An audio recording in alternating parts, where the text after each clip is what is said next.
এই বাবা চল না, চল আসি।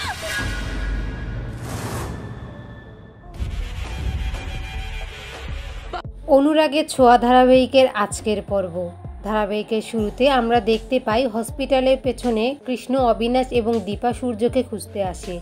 সেখানে দীপা বলে, এই জায়গাটা এমন খোঁড়া কেন, আর এই স্ট্রেচারটাই কেন এখানে? দীপার কথা শুনে অবিনাশ বলে, দীপা, এটা একটা হসপিটালের এরিয়া, এখানে তো স্ট্রেচার থাকবে, এটাই স্বাভাবিক বিষয়। এখানে সময় নষ্ট না করে আমাদের সূর্যকে খুঁজতে হবে। দীপা, এখান থেকে তাড়াতাড়ি চলুন। চলে যেতে দীপার চোখে পড়ে মাটি নড়তে। সবাই মিলে তখন মাটি খুঁড়ে সূর্যকে উপরে ওঠায়। আর দীপা বলে, ডাক্তারবাবু, আমি আপনাকে পেয়ে গেছি, সোনা রূপাকেও আমাদের বাঁচাতে হবে।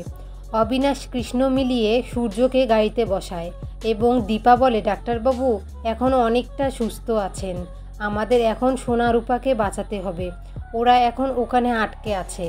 অবিনাশ বারবার বলতে থাকে, ওখানে একা যাওয়ার রিস্ক তো হয়ে যাবে, ওখানে যেতে হলে ফোর্স আনতে হবে, একটু অপেক্ষা করুন, আমি ফোর্সকে খবর দিচ্ছি। দীপা বলে, আপনি অপেক্ষা করুন, একটা মা কখনো অপেক্ষা করতে পারে না। পরের পাটে আমরা সোনারূপাকে দেখতে পাই।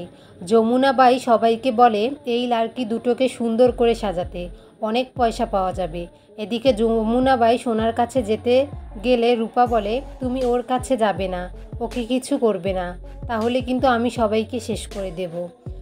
কিছুক্ষণ পরেই যমুনাবাই সোনারূপাকে নিয়ে আসতে বলে এবং রান্নাঘরের ভেতরে নিয়ে আসে। অন্যদিকে আমরা দেখতে পাই বিদেশি ফরেনাররা আসে এবং যমুনাবাই তাদের বলে, খুব সুন্দর আছে লাড়কি দুটি। ফরেনার সোনার দিকে হাত বাড়াতেই রূপা বলে, সোনাকে একদম টাচ করবে না, এখান থেকে দূরে যা। কথা বলতেই রূপা রান্নাঘরে খুন্তি দিয়ে ফরেনার, যমুনাবাই এবং তাদের গুন্ডাদের মারপিট করে। রান্নাঘরেই থাকা মরিচের গুঁড়া সবার চোখে ছিটিয়ে দিয়ে সোনা এবং রূপা ওখান থেকে পালিয়ে যায়। গুন্ডাগুলো ওদের পিছু নেয়। এক পর্যায়ে সোনা রূপা দৌড়াতে দৌড়াতে বাইরে অনেক লোকের ভিড়ে। সোনা বলে, রূপা, আমি আর দৌড়াতে পারছি না।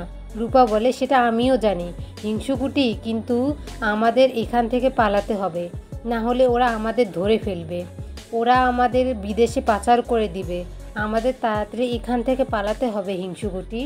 পরবর্তী সিনে আমাদের দীপাকে মা কালী রূপে দেখানো হয়। গুন্ডারা সোনা এবং রূপাকে ধরে ফেললে দীপা গুন্ডাদের সামনে মা কালী সেজে সবাইকে মারপিট করে, যেটা দেখে যমুনাবাই বলে, একটা লাড়কি তোদের সব কটাকে পিটিয়ে দিচ্ছে, কিন্তু তোরা করতে পারছিস না।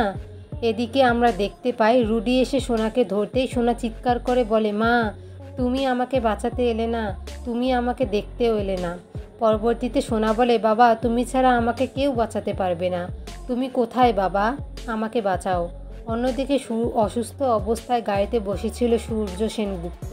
সোনার চিৎকার শুনে সূর্য সেনগুপ্ত দৌড়ে আসে এবং স্বাভাবিকভাবেই রুডি এবং বাকি গুন্ডাদের মেরে সোনাকে উদ্ধার করে। ঠিক তখনই অবিনাশ এবং কৃষ্ণ ফোর্স নিয়ে এসে সবাইকে ধরে নিয়ে যেতে বলে। এদিকে আমরা দেখতে পাই রুডি সূর্যকে ইঞ্জেকশন পুশ করে এবং সোনাকে অজ্ঞান করেই আবার ওখান থেকে নিয়ে যায়, কিন্তু রূপা, কৃষ্ণ, অবিনাশ কেউ বুঝতেই পারে না। শেষ সিনে দেখানো হয় রুডি, সূর্য এবং সোনাকে গাড়িতে তুলতে যাবে, তখনই কুন্তলা আসে, বলে, তোমরা কারা, ছেড়ে দাও ওদের, এবং ইশারায় রুডি চলে যেতে বলে। কিছুক্ষণ পরেই কুন্তলা সোনাকে বলে, ভেবেছিলাম দূরে শহরে পাঠিয়ে দিলে তুমি তোমার বাবাকে সুস্থ করে তুলতে পারবে, কিন্তু এখানেও তোমার মা দীপা সেনগুপ্ত, তোমরা গাড়িতে বসো।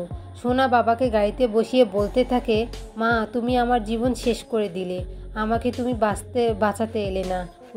রূপা তোমার কাছে এত গুরুত্বপূর্ণ, ওর প্রায়োরিটি সবসময় বেশি।